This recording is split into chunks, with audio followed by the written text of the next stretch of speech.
It is a sad day for the city of Birmingham. Firefighters from across the state came to pay their respects to Fire Chief Ivor Brooks. He died last Wednesday. WIAT 42 News reporter Parrish Allman reports on the memorial for Chief Brooks. Miles outside of their jurisdictions, fire trucks from dozens of departments lined the streets of downtown Birmingham to help say goodbye to a man that wasn't from their department, but was one of their own.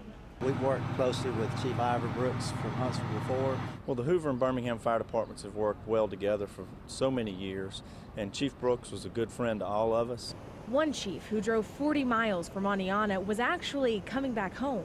I retired from Birmingham last August. I spent the last 2 years of my service with Birmingham as an assistant chief with Birmingham Fire, and so I answered directly to Chief Brooks. Chief Andy Ray tells us the greatest lesson he ever learned from his friend and mentor of 20 years was the importance of brotherhood and family.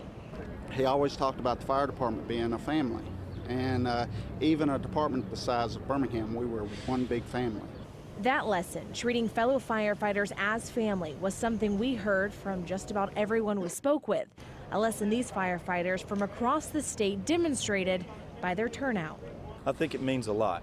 Once again, we are a brotherhood and a big family, and Chief Brooks did preach that. It shows the family that we truly do care about one of our fallen brothers. This just goes to show what kind of person Chief Brooks was, is the outpouring of people here today.